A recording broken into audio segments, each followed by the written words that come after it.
Hello বন্ধুরা, এই যে একটু বিকালবেলা এলাম গাছে জল টল দেওয়ার জন্য।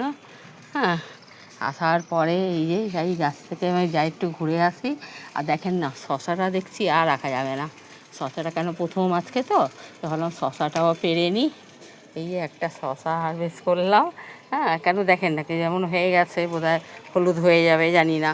তারপরে তারপরে দেখেন ছাদের মধ্যে কি সুন্দর মাছা বাঁধলাম। দেখেন, এই দেখেন কি সুন্দর মাছা করেছি। এই দেখেন ভালোভাবে, কেন বলেন তো, অনেকগুলো গাছ হয়ে গেছে, সিম গাছ, লাউ গাছ, শশা গাছ, ঝিঙে গাছ, বরবটি গাছ, মানে কোথায় বাইব বলেন। তারপরে দেখলাম ছাদে দড়ি বাঁধা ছিল, তার দড়ির মাঝে মাঝে সাদা চাদরের দিয়ে, হ্যাঁ, চাদরের পাটটা মানে ছিঁড়ে, চাদরকে ছিঁড়ে ছিঁড়ে সব জায়গা করে আস্তে আস্তে করে সব দেখেন বেঁধেছি কীভাবে।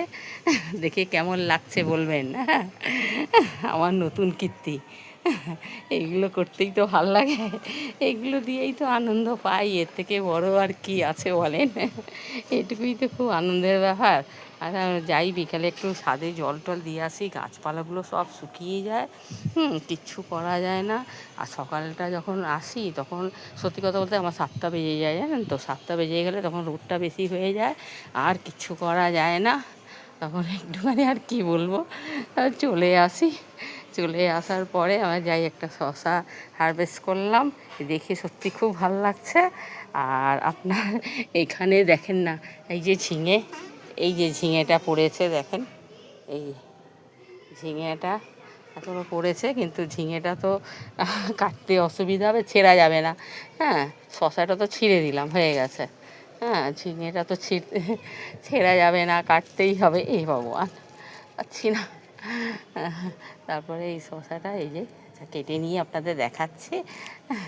তারপরে দেখেন এই যে শশাটা, এই ঝিঙেটা দেখেন, এই যে হারভেস্ট করলাম। ঝিঙে আর শশা, আর ছাদে গাছপালায় এসে একটু জল টল দিয়ে গেলাম। এগুলো দেখে তো আনন্দ হয়। আরেকটা খুব ভালো জিনিস, মানে বলি কি হবে কি জানি না, কমলা লেবু গাছে এখন কি ফুল হয় তা তো আমি জানি না। হ্যাঁ, আপনারাই ভালো বুঝতে পারবেন। দেখেন না, কমলা গাছে কি সুন্দর ফুল এসছে, দেখি কি ভালো লাগছে, মানে কি আর বলি। হ্যাঁ, এটা দেখেও তো একটা আনন্দ হয়, এর থেকে বড় আর কি আছে বলেন। এইগুলোই তো আমাদের আনন্দের ব্যাপার, এই জন্য খুব খুশি হই। তারপরে আপনার এখানে এই যে আলু গাছটাও দেখেন না, বোধহয় মনে হচ্ছে মাটি ফাটিও দিতে হবে। কেন বলেন তো, বিকালবেলা এলাম দেখলাম বেঁকা, কেমন যেন বেঁকা বেঁকা হয়ে গেছে। তারপরে ঠিক করলাম, ঠিক করার পরে একটু হালকা করে জল